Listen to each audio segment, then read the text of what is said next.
नमस्कार, 3A national news network देख रहे हैं यहाँ पर। मैं विकास कुमार और हमारे साथ बातचीत के लिए मौजूद है राष्ट्रीय सनातनी संगठन की राष्ट्रीय अध्यक्ष पिंकी सिंह।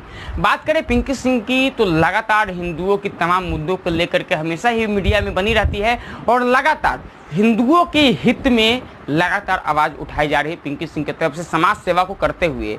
अभी हम लोग मौजूद है चर्चा के लिए, विशेष वार्ता के लिए, और यह चर्चा करेंगे कि जिस प्रकार से उत्तर प्रदेश में चुनाव होने हैं और चुनाव के बीच में जनसंख्या नियंत्रण कानून को लेकर के यह मुद्दा काफ़ी इस बार सरगर्मी में है। बात करेंगे, पिंकी सिंह स्वयं मौजूद है। मैम, बहुत बहुत स्वागत है 3A नेशनल न्यूज नेटवर्क पे। और मैम, सीधे आपसे जानना चाहेंगे, क्योंकि आप तो हमेशा ही मोदी, योगी और RSS करते रहते हैं, हम जानना चाहेंगे कि अभी यूपी में चुनाव होने वाले हैं। योगी जी क्या तो बहुत बड़े प्रशंसक, आप स्वयं बोलिए, हम नहीं बोले, आप स्वयं बोलिए कि हम योगी जी के बहुत बड़े प्रशंसक हैं। हम जानना चाहेंगे इस बार यूपी चुनाव में जनसंख्या नियंत्रण कानून सबसे अहम मुद्दा होने जा रहा है, पक्ष के लिए विपक्ष के लिए। उम्मीद है कि यदि योगी सरकार इसको ला सकती है, किस नजरिए से देखते हैं इस कानून को? देखिए, सबसे बड़ी बात है कि योगी जी कोई भी काम जो करते हैं वो बहुत सोच समझ के करते हैं। लेकिन मुझे एक बात की आशंका है विकास जी, कि जितने भी कानून आए हैं अभी तक में, चाहे CA ले लीजिए, NRC ले लीजिए, चाहे किसान बिल ले लीजिए, चाहे जो भी केंद्र सरकार की तरफ से जो भी कानून पास हुआ है, तो उसको लेकर के आप देखें हैं कि किस तरह से माहौल बिगाड़ने का देश में काम किया गया है और किस तरह से चीज़ों को रखा गया है जनता के सामने। तो मुझे इस चीज़ की आशंका है कि योगी जी पता नहीं क्या सोच करके लाए, कुछ अच्छा ही सोचे होंगे, क्योंकि योगी जी अगर जनसंख्या नियंत्रण कानून ला रहे हैं तो मेरे हिसाब से सही भी है, लाना भी चाहिए। और सबसे बड़ी चीज़ है कि मैं कुछ नहीं बोलूँगी, मैं एक उदाहरण देना चाहती हूँ सिर्फ। आप 73 में देखिए, 73 में हम जनसंख्या था इन लोगों की 3 करोड़, ठीक है। 21 में आया 30 करोड़। अब मैं आपसे ये जानना चाहती हूँ कि आगे अब आप लोग बताइए कि ये जनसंख्या कहाँ जाएगा? ये तो बढ़ेगी ही ना। हाँ, तो वही तो मैं बता रही हूँ ना कि कहाँ जाएगा। 3 से 30 करोड़ आया 21 होते होते, तो ज़रा सोचिए ना कि जब 2022 आएगा, 23 आएगा, आगे करते करते कितना जाएगा ये। तो मेरे हिसाब से तो ये ज़रूरी है और बहुत सराहनीय कदम है योगी जी का, जनसंख्या नियंत्रण कानून आना चाहिए। लेकिन बस मैं वही कह रही हूँ कि मुझे कहीं ना कहीं आशंका है कि इस चीज़ को भी लेकर के लोग हंगामा करेंगे। जिस प्रकार क्या आप कहना क्या चाहिए, जिस प्रकार से CAA, NRC आई, कृषि कानून आई, जिस प्रकार से उसको लेकर के धरना दिया गया, प्रदर्शन किया गया, आप कहीं यही तो नहीं कहना चाहते हैं कि यदि जनसंख्या कानून भी आती है तो उसको लेकर के देश में गहमागहमी हो सकती है? होगा ही, कहने वाली कौन सी बात है, ये होगा। और छिपा नहीं है किसी से कि जो CA और NRC को लेकर के जो हुआ था वो भूलने वाली बात नहीं है। मैं बोल रही हूँ ना कि ये लोग मतलब दिखावा करते हैं कि हम जनता के साथ हैं, हम गरीबों की मसीहा हैं, चाहे कोई भी हो, दिखाना चाहते हैं वो लोग। लेकिन इसके यार में आप भूल गए क्या, लाल किला का घटना भूल गए आप लोग? याद है, सबको याद होगा ये चीज़। तो ये किस लिए हुआ था? किसान बिल जब पास हुआ था उसको लेकर के हुआ था। मैं कहती हूँ कि शांति से भी हम कोई चीज़ को रख सकते हैं। अगर हमको किसी चीज़ से ऐतराज है तो उस चीज़ को हम शांति से बात कर सकते हैं, सरकार के साथ बैठ के बातचीत कर सकते हैं। हम नहीं, धरना दीजिए, वो सबका अपना अधिकार है, लेकिन एक तरीका होता है। ऐसा क्या है कि लाल किला पे जाके आप व्यक्ति विशेष का, एक विशेष धर्म का जा करके आप ये ध्वज लहरा दीजिएगा वहाँ पे? आप देखिए आज परिणाम क्या है। परिणाम सामने है ना। यदि आप लाल किला की बात कर रहे हैं या आप महाराष्ट्र की बात कीजिए, पालघर साधु हत्याकांड, अब बंगाल की बात कर लीजिए, जो अभी चुनाव के बाद जो माहौल जो बनाए गए हैं, तो केंद्र सरकार तो लगातार एक्शन में है। आपको जानकारी भी होगा कि बंगाल में भी केंद्र सरकार पूरी एक्शन के मोड में आई और जितने लोग जो धर्म, संप्रदाय और पार्टी के नाम पे जिन्होंने भी उपद्रव करने का काम किया है, केंद्र सरकार वहाँ भी जो है कि पूरी तरीके से सजगता से इसको कानून को लागू कर रही है। जी, मैं वही कहना चाहती हूँ कि सबसे बड़ी बात है कि मैं बधाई देना चाहती हूँ केंद्र सरकार को इसके लिए, हमारे आदरणीय अमित शाह जी को।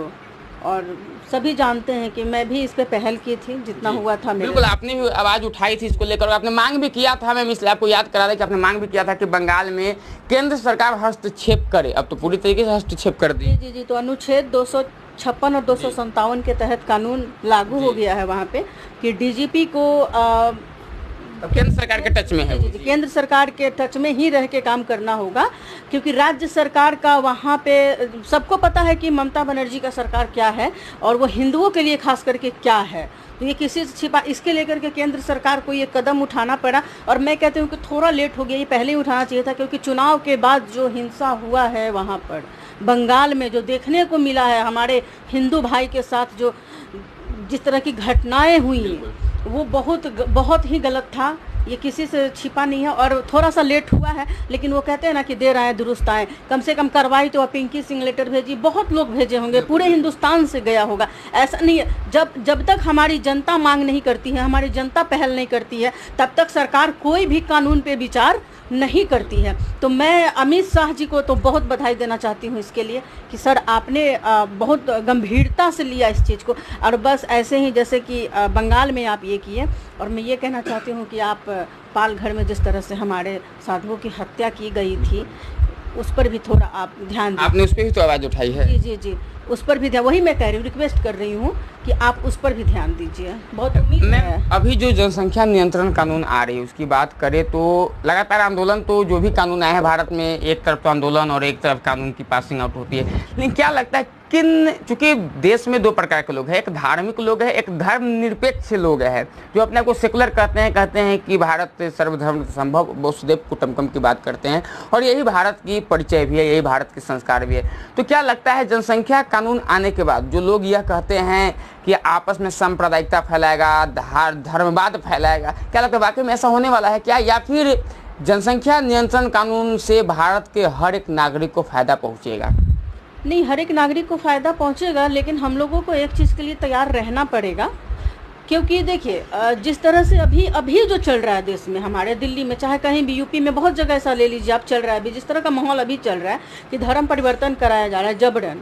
एक लड़की को जबरन 6 महीने तक रख के उसके साथ सामूहिक दुष्कर्म किया गया, धर्म परिवर्तन ना करने के। इसमें लड़की किसी तरह बच के आई और वो बताई।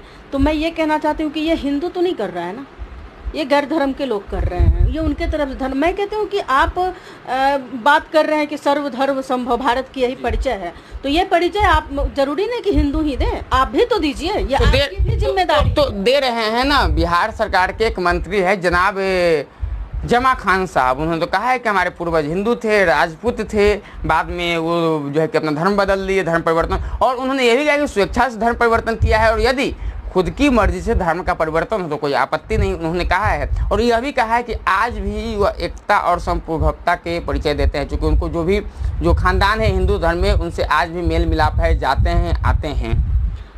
अरे सबसे बड़ी बात है कि आप कौन से धर्म की बात कर रहे हैं? हमारा तो एक ही धर्म है, सनातन धर्म है भाई, सनातन धर्म एक ही धर्म ही है हमारा। आप किस धर्म की बात कर रहे हैं? सब धर्म उसी से आया नहीं, बिल्कुल आया है। और मैं एक चीज़ कहना चाहती हूँ जमा खान जी से खास करके कि इनका बयान तो मैं शौक हूँ सुन करके, इनका बयान तो समझ में ही नहीं। आपको तो खुशी होना चाहिए ना, उन्होंने कहा कि हमारे पूर्वज हिंदू है, आप हिंदूवादी नेता है, आप हिंदू धर्म प्रचारक है, तो आपको और खुशी होनी चाहिए। तो खुशी होगी ना, जो धर्म परिवर्तन नहीं किए उनके लिए ना, उनके चाचा के लिए, उनके चाचा ही लगे ना जमा खान के, तो उनके लिए खुशी है कि अपना धर्म परिवर्तन नहीं किया। आपको ऐसा क्या मतलब, आप क्या दिखाना चाहते हैं कि हम हिंदू से दूसरे धर्म परिवर्तन करके धर्म में गए तो आज हम मंत्री बन गए? मंत्री थे हम, आप यही दिखाना चाह रहे हैं ना लोग को, मतलब क्या मैसेज देना चाह रहे हैं? मैं वही तो कह रही हूँ कि मैं शौक हूँ, आखिर ये कहाँ लेके जाना चाहते हैं, किस टाइप का माइंड डाइवर्ट कर रहे हैं लोग? क्या मैसेज क्या है इस जो उनके स्टेटमेंट है, हम आपके नजरिया से उनका मैसेज क्या क्या है? मतलब ये यही, मैं मेरे हिसाब से तो ये लग रहा है कि ये मैसेज देना चाह रहे हैं कि आप लोग स्वेच्छा से धर्म परिवर्तन कीजिए, हम भी किए थे, हम राजपूत थे, राजपूत से मुसलमान बने और कोई दिक्कत नहीं है, भाईचारे का। आप देखने गए, हम आप भी राजपूत है। हाँ, वही तो कह रहे हैं कि हम लोग देखने गए हैं जमा खान के यहाँ कि आपका भाई के साथ संबंध कैसा है, ठीक है कि नहीं है। आपको क्या लगता है, हमारी जनता को क्या लगता है कि अगर हम राजपूत समाज से आते हैं और हम धर्म परिवर्तन करके मुसलमान बन गए तो बहुत समाज में बहुत इज्जत से रखा होगा लोग हमको? चाहे उनके भाई को क्या लोग नहीं बोलता होगा, राजपूत समाज नहीं बोलता होगा? मैं भी राजपूत हूँ, मैं जानती हूँ अपने समाज को, अब बहुत अच्छे से वाकिफ हूँ मैं। आपको कैसा महसूस है जब आपने यह सुना कि पूर्वज में किसी राजपूत ने, हिंदूवादी राजपूत ने धर्म परिवर्तन कर अन्य धर्म को अपना लिया था? आपको कैसा फीलिंग महसूस? नहीं, अगर मेरे से पूछिएगा, मेरा विचार जानिएगा तो बिल्कुल अच्छा नहीं लगा, बिल्कुल अच्छा नहीं लगा। आप धर्म की बात करते हैं, ये लोग, और एक ही धर्म सनातन धर्म है हमारा, फिर किस किस धर्म की बात आप करते हो? अब लेके चला ये धर्म वो धर्म, तो आप लोग मान लेगा नहीं? आपके नजर में सबसे पहले एक ही धर्म है? हाँ बिल्कुल, सनातन धर्म है हमारा, और कोई धर्म नहीं? नहीं, कोई धर्म, मैं किसी धर्म को नहीं मानती हूँ। तो हर किसी का अपना धर्म हो सके। जमा खान साहब को अन्य धर्म अच्छी लगी हो? अब हो सकता है लगे हो, तभी तो मंत्री बन गए ना। तो धर्म बदलने से मंत्री बनता है? हाँ, तो यही तो मैसेज देना चाह रहे हो कि धर्म बदलने से मंत्री बन सकते हो सकता है भी बदलो, हो सकता है पॉजिटिव मैसेज देना चाहते हो। क्या पॉजिटिव, इसमें क्या पॉजिटिव? उन्होंने कहा है कि यदि स्वेच्छा से यदि धर्म परिवर्तन किया जाए तो उसमें कोई बुराई नहीं है, तो हो सकता है स्वेच्छा से धर्म परिवर्तन करवाना चाहते हैं। तो मैं वही तो कह रही हूँ, जाके जमा खान से पूछिए ना क्या मैसेज देना चाह रहे हो वो, इस पे मैसेज क्या देना चाह रहा है। अभी धर्म परिवर्तन चल रहा है देश में, जबरदस्ती करवाया जा रहा है, मारपीट के करवाया जा रहा है, उसमें इस तरह का इनका बयान आना, इस तरह का इनका बयान आना इस टाइम पे, तो ये मैसेज क्या देना चाह रहे हैं, मैं ये जानना चाहती हूँ सिर्फ। होता है, देखिए विवेक जी, विकास जी सॉरी, हाथी के दांत खाने के कुछ और, दिखाने के कुछ और होते हैं। हो सके इनके बयान के पीछे कुछ और हो, ये भी तो हो सकता है। हो सकता है राजनीतिक बयान हो। राजनीतिक बयान, बिल्कुल राजनीति ही है, राजनीति ही है। मैं ज़्यादा तो कुछ नहीं बोलूँगी। इसमें हम ज़्यादा सवाल भी नहीं करें, हम सीधे चलेंगे कि हम सवाल करें। मैम आप यूपी की बात करती है, आप बंगाल की बात करते हैं, आप महाराष्ट्र की बात करती है, दूसरे राज्यों में कमी उसकी बात करते हैं। आप खुद बिहार से आते हैं और सुप्रीम कोर्ट कहती है कि बिहार में जनता की नहीं पुलिस की राज चल रही है, आप क्या कहेंगे? पुलिस की राज चल रही है, सुप्रीम कोर्ट ऐसा कहा। अब पता नहीं सुप्रीम कोर्ट क्या सोच के कहा, क्या देख करके कहा। खैर, आपको नहीं लग रहा है क्या? माननीय न्यायालय है हमारा, उस पर मैं कोई टिप्पणी नहीं करूंगी, लेकिन जहाँ तक वो इस तरह का बयान दिया तो बहुत हमारे बिहार के लिए बहुत शर्मनाक है। और सबसे बड़ी बात, आप सहमत है क्या उनके बयान, सुप्रीम कोर्ट के बयान से आप सहमत है? अरे मैं तो बिल्कुल सहमत हूँ। आज सुप्रीम कोर्ट आदेश दिया है कि मतलब ये आया है, पुलिस राज है। मैं तो शुरू से बोल रही हूँ कि पुलिस, इसलिए मैं आपसे पूछा कि शुरू से आप पुलिस पे, आप अपने लोकल थाना पे, संजोग है कि आप जिस पे आरोप लगाते थे उनका ट्रांसफर भी हो गया है लापरवाही के आरोप में, यानी कि देखा है। इसलिए सवाल करने को जैसे कि एक तरफ सुप्रीम कोर्ट फटकार लगा रही है और आप फटकार लगाते थे तो असर भी हो गया है, बिहटा थाना प्रभारी की बदली भी हो गई है, तो आपको एक तरफ से क्या लग रहा है, सुकून महसूस हो रहा है? नहीं, सुकून की बात नहीं है। देखिए, कोई अवधेश झा जी से कोई दुश्मनी नहीं थी, मैं बार बार ये चीज़ कह रही थी, कोई दुश्मनी नहीं थी। लेकिन वो कहते हैं ना कि भगवान के लाठी में आवाज़ नहीं होता है।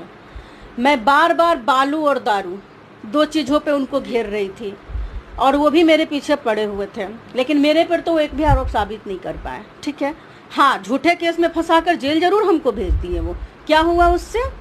मैं आई और कुछ कितना दिन लगा उनको जाने में। तो भगवान सब देखते हैं, इसीलिए लोग कहते हैं ना कि जब कोई धर्म के राह पे चले, कोई सच्चाई के राह पे चले, तो उसके राह थोड़ा सा कठिन तो होता है। मैं शुरू से बोल रही हूँ कि कठिन था मेरे लिए बहुत टफ है, अभी भी टफ है। अभी भी हमको बहुत सारी धमकियाँ आती है, बहुत सारे लोग मेरे काम को बाधित करना चाहते हैं, जैसा कि आप किसी मीडिया भाई से छिपा हुआ नहीं है, सभी लोग जानते हैं, लेकिन कोई फर्क नहीं पड़ता। और आप आज नतीजा देखिए कि अवधेश झा जी का लापरवाही के आरोप में, वो भी खनन विभाग के कार्रवाई में उनको ट्रांसफ़र किया गया, वो भी लापरवाही का आरोप लगाते हुए। तो मैं ये कहना, सबसे बड़ी बात अपनी जनता को मैं ये बताना चाहती हूँ कि अब आप देखिए कि पिंकी सिंह जो आरोप लगा रही थी थाना प्रभारी पे, वो पिंकी सिंह अगर गलत होती तो आरोप लगाती ही नहीं, आज तक कोई दुश्मनी तो नहीं था उनसे। नहीं मैम, सवाल यह है कि जिस प्रकार सुप्रीम कोर्ट ने कहा कि बिहार में पुलिस का राज है, तो पुलिस का राज तो आपने बहुत करीब से देखा है ना? देखे हैं ना करीब से, वही तो हम बता रहे हैं, अब वही तो हम भी अपना शेयर कर रहे हैं ना, एक्सपीरियंस अपना। अब हमसे ज़्यादा कौन जानेगा? जितना बिहटा थाना, मैं और किसी को नहीं कहूँगा, और सारे लोग बहुत अच्छे हैं। अब देखिए, जिसका मुखिया ही हो, जिस थाना का मेन थाना अध्यक्ष ही, थाना अध्यक्ष के अंदर में ही सारे लोग आते हैं, तो मैं और किसी को तो कुछ नहीं कहूँगी, बाकी सब लोग बहुत अच्छे हैं। लेकिन खास करके स्पेशली अवधेश झा, पता नहीं मेरे से क्या उनको ये था, 2 कौड़ी के दलाल लोगों के बात में आकर के, जो खुद दारू माफिया है, खुद सब कर्म, मतलब मैं क्या बोलूँ, मैं ज़्यादा लैंग्वेज। 2 कौड़ी के दलाल कौन है? बहुत लोग है, जानता है, सब कुछ जानता है, ऐसा थोड़े मैं क्या बार बार बताऊँ एक ही चीज़ को। उन लोगों के कहने पे वो मेरे से ये कर लिए, वो ये भी जानने की कोशिश नहीं किए। विकास जी, अक्सर ऐसा होता है कि जो हम देखना चाहते हैं ना, लोग वही दिखाता है हमको। अवधेश जी को वही दिखाया गया मेरे बारे में, जो अवधेश जी देखना चाहते थे, वो सच जानने की कोशिश ही नहीं की है। जब अवधेश झा जी ज्वाइन किए थे बिहटा थाना में, अगर अवधेश झा जी देखेंगे इस न्यूज़ को, इस चीज़ को, तो उनको ख्याल आएगा इस चीज़ का, अपनी गलती का रियलाइज़ तो ज़रूर होगा। क्योंकि हम कहते हैं ना कि हम कितना गलत हैं, हम कितना सही हो, मेरा आत्मा जानता है। मैं दूसरे दिन ही जा कर के मिली थी और बोली थी कि सर आप आए हो, आप ध्यान दीजिएगा, मेरे साथ यहाँ राजनीति हो रहा है, मेरे साथ राजनीति हो सकता है, यहाँ पॉलिटिक्स में हमको फंसा। वो खुद बोलने वाले शख्स थे कि हाँ मैम, आपके साथ पॉलिटिक्स हो रहा है यहाँ पे, हमको भी लग रहा है। जब आप इस तरह की बात बोले तो फिर आप कैसे उन लोगों की बात में आ गए? आप क्यों नहीं जांच करने का मतलब कोशिश किए कोई चीज़ का, जो भी मेरे पे आरोप लगा? आप डायरेक्ट मतलब ऐसे वैसे फ़ोन करना, फ़ोन नहीं उठाना, मतलब आप क्या सोचे पिंकी सिंह गाजर मूली थी? पिंकी सिंह क्या थी? पिंकी सिंह ही ट्रांसफर करा दी क्या? नहीं, मैं क्यों बोलूँ ये मैं क्यों मैं नहीं बोलूँ का क्या मतलब? नहीं, अब जाने दीजिए, मैं ज़्यादा इस पर नहीं कुछ बोलूँगी। अच्छा मैम, एक अहम सवाल आपसे हम करते हैं। कोर्ट कहती है, सुप्रीम कोर्ट। नहीं, एक चीज़ मैं कहना चाहती हूँ कि आप अपने विभाग के अफसर को मैनेज कर लीजिएगा, ठीक है? आप जो भी आपके विभाग के, बिहार पुलिस के हैं, एसपी, डीएसपी, आप उनको मैनेज कर लीजिएगा।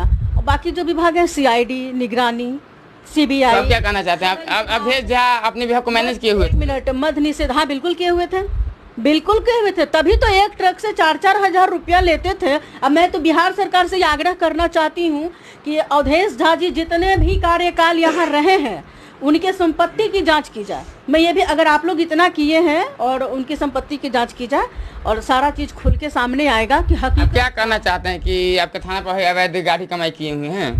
हम कह रहे हैं, तो उनका विभाग कह रहा है, खनन विभाग कह रहा है, मुख्यालय कह रहा है, सब कह रहा है। हम थोड़े कह रहे हैं ये चीज़। जो आरोप लगा है उन पे, हम उसके आधार पे कह रहे हैं। बार बार यही हम सवाल उठा रहे थे, लेकिन मेरे जब पावर में थे ना, पावर था, पैसा था, सब कुछ था भाई। जिस कौन सी पावर थी?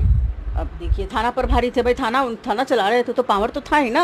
है तो जनसेवक है ना, पब्लिक सर्वेंट ही है ना। नहीं ना माने वो ऐसा कि पब्लिक सर्वेंट है, वो तो व्यक्ति विशेष को लेकर के चलते हैं। जिसके पास जो माफिया है, जिसके पास पैसा है, उसको लेकर के चलते हैं। अच्छा। पिंकी सिंह तो समाज से भी है ना, पिंकी सिंह से क्या फायदा उनको? तो वही तो मेरा सवाल है कि मैम, जब पिंकी सिंह का पुलिस, सुप्रीम कोर्ट कह रही कि पुलिस का राज है, इसलिए मैं पुलिस राज से सवाल करता हूँ। पुलिस का राज है और पिंकी सिंह को इतनी परेशानी झेलनी पड़ रही और अभी भी पड़ रही, आपने बताया। तो आपसे जानना चाहते हैं, बिहार की बाकी महिलाएं जिनको माननीय मुख्यमंत्री नारी सशक्तिकरण की बात करते हैं, क्या स्थिति होगी बाकी बिहार की जब आपके साथ, आप तो बोलते भी है, आपके पास ज्ञान भी है, नॉलेज भी है, आप किसी से लड़ भी बैठते हैं, समाज सेवा, लेकिन आप उन महिलाओं के बारे में कभी सोचा है ना, जो कभी घर से बाहर निकल सकते हैं, ना बोल सकते हैं, ना उनके पास जानकारी है किसी चीज़ के, ना पुलिस के साथ मुंह उठा सकते हैं? तो फिर जब आपकी ये गति हुई तो उनकी कितनी दुर्गति होती होगी इस पुलिस राज में, हम आपसे जानना चाहते हैं। अब ये हमारी आदरणीय जनता बखूबी समझती है कि बिहार में महिलाओं की स्थिति खास करके क्या है। बहुत बुरी स्थिति में है महिला यहाँ की।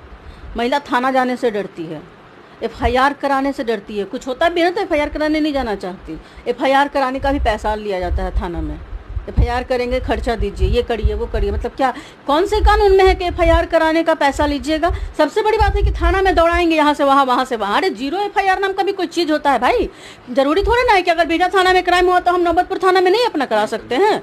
आप जीरो एफआईआर के तहत मेरा एफआईआर दर्ज करिए, आप ट्रांसफर करिए फिर। लेकिन कानून को तो जानकारी ही नहीं है यहाँ पे किसी चीज़ का। दरोगा तक को नहीं पता जीरो एफआईआर क्या होता है। अब क्या बात करिएगा, पता ही नहीं है लोग को यहाँ पर।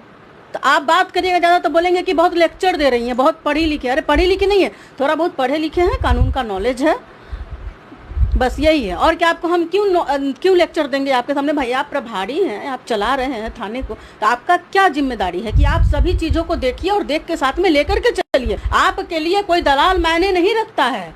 मैं कहती हूँ कि थाना में 2-2, 3-3 घंटा जाके दलाल बैठता है, वो क्या है थाना का? थाना ये आप कैसे कर सकते हैं कोई दलाल है? अरे कौन नहीं जानता है, सब कोई जानता है। हम क्या बोल रहे हैं, सब बोलता है। तो सब में कौन? सब कोई, पब्लिक जानती है, सब बोलता है। हमको अकेले थोड़े ना बोल। अंतिम सवाल में, अगले के कहने पे ये मेरे पीछे पड़े हुए रहते हैं जरूर। अरे सोचिए कि हो सके उससे मेरा कोई दुश्मनी भी हो इस वजह से। लेकिन आपका क्या जिम्मेदारी है? आप दोनों तरफ का देखिएगा ना, आप दोनों तरफ का पक्ष सुनिएगा। अगर पिंकी सिंह गलत है, मैं बार बार बोलती हूँ, पिंकी सिंह पे कार्रवाई करिए। मैम अंतिम सवाल, पहले सुनने में हम लोग को आता था कि जंगल राज है, उसके बाद सुनने में आया कि गुंडा राज आया, उसके बाद सुनने में आया कि महाजंगल राज आया, मतलब विभिन्न प्रकार के राज है। अब तो पुलिस राज भी आ गया है। क्या बिहार में कभी जनता का भी राज आएगा क्या? मैं वही कह रही हूँ कि बहुत नीतीश जी को सोचने की ज़रूरत है इस पर। ये माननीय उच्च न्यायालय का इस तरह का बयान देना, सुप्रीम कोर्ट वही कह रहे, देश का सर्वोच्च न्यायालय, और उस तरह का उनका बयान आना कि देश बिहार में पुलिस का राज है, तो ये कहीं ना कहीं नीतीश जी सवाल के घेरे में है। बात भी सही है, नीतीश जी तो पुलिस को ही गुंडा बना दिए ना। बुद्धा कॉलोनी थाना प्रभारी को देखिए ना, क्या चीज़, मंदिर में पूजा करने के आरोप में गए हैं क्या अभी वो दारू माफियाओं के साथ? आपको सिर्फ थाना प्रभारी से क्या दिक्कत है? हमको दिक्कत नहीं है। हम आप सिर्फ थाना प्रभारी पे क्यों कमेंट करते हैं? थाना प्रभारी सब अगर अच्छा काम करते तो वो रहते ना। पिंकी सिंह थोड़ा ना कुछ करवाई है, खुद से गए हैं ना वो लोग, खुद के आरोप में वो लोग गए। पिंकी सिंह कुछ नहीं किए किसी को। ये गलतफहमी निकाल दे लोग, हम कुछ नहीं किए, सब भगवान की है, सब माता रानी की है। ठीक है, गलत करके कितना दिन चलिएगा? गलत करके आप ज़्यादा दिन तक नहीं चल सकते हैं। बुद्धा कॉलोनी थाना प्रभारी को देख लीजिए, आज उनका भी स्थिति बद से बदतर है। बहुत सारे ऐसे थाना प्रभारी हैं अभी जो अब बुरी स्थिति है, लाइन हाजिर भी होने वाली राष्ट्रीय है। सनातनी संगठन के राष्ट्रीय अध्यक्ष है आप और हिंदू धर्म की प्रचारक है, क्या कहेंगे? लाइव चल रहा है, क्या कहेंगे हमारे जो दर्शक देख रहे हैं? मैं अपने दर्शक से तो खैर यही कहना चाहती हूँ कि देखिए, जिस तरह से बंगाल में जो कानून अभी लागू हुआ है तो उसको लेकर के उसका बहुत बुरा असर होने वाला है, क्योंकि युद्ध की तैयारी तो चल रही है, ठीक है। और जिस तरह का माहौल हमारे देश में है, अभी हमारे देश में चल रहा है, तो मैं ये कहना चाहती हूँ, खास करके हमारे युवा साथी से, मैं बार बार अपने युवा साथी से आह्वान करती हूँ और उनसे मैं ये कहना चाहती हूँ, देखिए हम लोग, सबसे बड़ी बात है विकास जी की जातिवाद में बट के रह गए हैं, ठीक है। तो हम लोग को जातिवाद में नहीं बटना है, यही समय है, हम लोगों को एक होने की ज़रूरत है। ऐसा नहीं कि अगर कोई यादव पिटा रहा है तो राजपूत बोलेगा कि अरे यादव को मार रहा है, राजपूत को क्या मतलब है।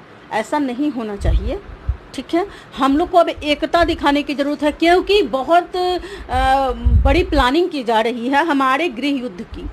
गृह युद्ध हमारे देश में एक जो होता है, हमारे जो युद्ध की तैयारी, वार्निंग दे रहे हैं क्या? हाँ, वार्निंग दे रहे हैं, बिल्कुल। आप देखिएगा, आने वाले समय में आपको पता चलेगा कि पिंकी सिंह सही बोल रही थी कि पिंकी सिंह गलत बोल रही थी, समझ में आएगी। क्योंकि हमारे सेना व्यस्त रहेगी बॉर्डर पे, और यहाँ जो ये लोग हैं, अब मैं किसी धर्म का नाम नहीं लूँगी, ये लोग यहाँ पे क्या कर रहे हो तो देख ही रहे हैं आप लोग। तो मैं अपनी जनता से ये कहना चाहती हूँ हाथ जोड़ करके कि जातिवाद में ना बटें, एक होके रहें, एकता बनाए रखें और सबका साथ दें, सबके साथ मिल के रहें। किसी को भी प्रॉब्लम हो, खास करके धर्म से रिलेटेड किसी को भी दिक्कत हो तो साथ निकले, बात करें। एक मैं तो ये भी कहूँगी कि हर एक संडे को, अगर आपसे संभव होता है, क्योंकि संडे को ज़्यादातर ऑफिस बंद रहती है, सब लोग फ्री रहते हैं, तो मैं ये कहना चाहती हूँ कि अगर आप लोग फ्री रहें तो ज़्यादा नहीं, आधा घंटा आप लोग जितने भी चौक चौराहे मोहल्ले वाले लोग हैं, मतलब जितने भी हमारे हिंदू भाई लोग हैं, वो बैठ के विचार विमर्श करें, अपने बारे में सोचें, अपने लोगों के बारे में सोचें, अपने देश के बारे में सोचें।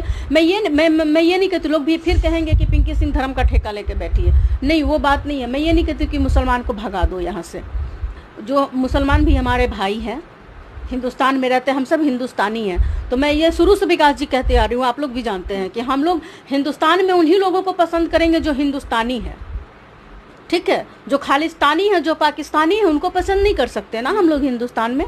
तो वैसे लोगों को यहाँ, वैसे लोगों की यहाँ कोई ज़रूरत नहीं। दिक्कत आपको किसी धर्म से, दिक्कत आपको देशद्रोहियों से है? जी बिल्कुल, जी, मुझे किसी धर्म से दिक्कत, क्यों, मुसलमान हमारे फ्रेंड लिस्ट में हैं, मुसलमान तो संगठन में भी है में, जी मेरे संगठन में मुसलमान हैं, तो दिक्कत रहता तो रहते क्या, मेरे तो हिंदू संगठन है, सोचना चाहिए, नहीं रहता। लेकिन अब मेरा जो, हम लोगों का जितना भी धर्म से रिलेटेड न्यूज आता है, चाहे कोई भी काम करते हैं, तो मुसलमान भाई भी हमारे लाइक और शेयर करते हैं, तो धन्यवाद उसके लिए उनको कि वो मतलब समझ रहे हैं चीज़ों को। तो मैं ये कहना चाहती हूँ कि आप लोग समझिए, आप लोग मुसलमान भाई से भी मैं ये कहना चाहती हूँ कि आप लोग भी डाइवर्ट मत होइए और धर्म में मत बटिए, हिंदुस्तानी बनिए, सिर्फ हिंदुस्तानी बनिए। बहुत बहुत धन्यवाद मैम। हमारे साथ राष्ट्रीय सनातनी संगठन के राष्ट्रीय अध्यक्ष पिंकी सिंह थी।